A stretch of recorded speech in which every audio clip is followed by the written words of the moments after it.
আসসালামু আলাইকুম। সম্মানিত দর্শক, আশা করছি সকলে ভালো আছেন। আপনারা তো ভালো থাকবেনই। আমি আছি দুশ্চিন্তার মধ্যে। কেন দুশ্চিন্তার মধ্যে আছি? কেননা আমি আর হাঁস পালন করতে যাব না। কেন হাঁস পালন করতে যাব না? সেই বিষয়টা হয়তো আপনি বলতে পারেন যে, "পাপ্পু ভাই, আপনি প্রতিনিয়ত ভিডিও দিচ্ছেন। আপনার খুব সুন্দর হাঁসের খামার। তারপরও আপনি এই কথা কেন বলছেন?" ভাই, এই কথা বলার কারণটা হচ্ছে, এখন যে সময়টা যাচ্ছে, বিশেষ করে মার্চ মাসের আজকে কিন্তু শেষ, এপ্রিলের শুরু। এই এপ্রিল মাসটা কিন্তু হাঁস পালন বা হাঁস খামারিদের জন্য খুবই ভয়াবহ। কেন ভয়াবহ আপনি বলতে পারেন? কারণ আমাদের যে দীর্ঘদিনের অভিজ্ঞতা, সেই অভিজ্ঞতা থেকে বলছি, এই সময়টাতে প্রচুর পরিমাণে গরম হয়। আর বাংলাদেশের আবহাওয়া অনুযায়ী এপ্রিল, মে এই ২ মাসটা অত্যন্ত গুরুত্বপূর্ণ। শুধু গুরুত্বপূর্ণ না, এই সময়ে হাঁসের ক্ষেত্রে হাঁসের যারা নতুন উদ্যোক্তা রয়েছে, পুরাতন উদ্যোক্তা রয়েছে, তারা এই সময়ে এসে বেশি হোঁচট খায়। কেন হোঁচট খায়? আমার কথাই বলি ভাই, আমার খামারে মোটামুটি ৪০০-র উপরে হাঁস রয়েছে, প্রায় ৫০০-র কাছাকাছি। এই যে হাঁসগুলো এখন একবারে সম্পূর্ণ বাঁধা অবস্থায় আছে। আর যে বাঁধা অবস্থায় আছে, আমাকে পর্যাপ্ত পরিমাণে বাড়তি খাবারের যোগান দিতে হচ্ছে। যার ফলে কিন্তু আমার প্রতি কেজি খাদ্যের মূল্য পড়ে যাচ্ছে প্রায় ৫৭ থেকে ৫৮ টাকা কেজি। কিন্তু এখন ডিমের দামটাও কম। ডিম আমার বিক্রি করতে হচ্ছে ১৩ থেকে ১৪ টাকা।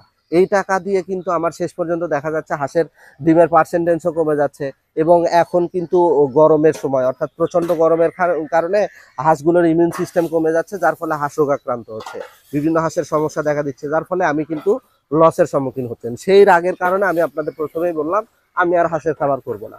আপনাদের একটি বিষয় জানাই, সেটি হচ্ছে যে হাঁসের খামার যারা করছেন বা যারা করার জন্য আসতে চাচ্ছেন, তাদের ক্ষেত্রে কিন্তু হাঁস পালন সম্পর্কে বিস্তারিত জানতে হবে।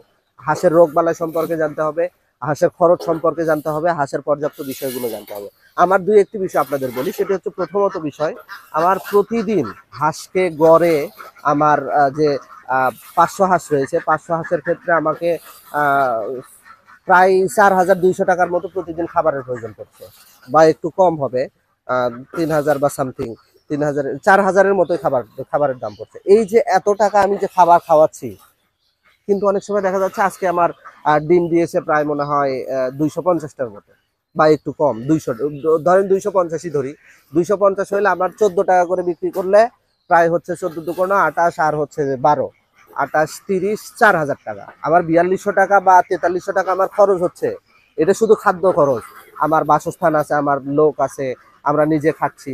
আর অথচ আমার ডিমের আয় হচ্ছে মাত্র ৪,০০০ টাকা। তাহলে আপনি বলুন, আমি কি লসের সম্মুখীন হচ্ছি না? সেক্ষেত্রে আপনাকে কিন্তু একটি বিষয় জানতে হবে, সেটি হচ্ছে হাঁসের ক্ষেত্রে কিন্তু সবসময় আপনার লাভ হয় না। লাভ হয় কোন সময়?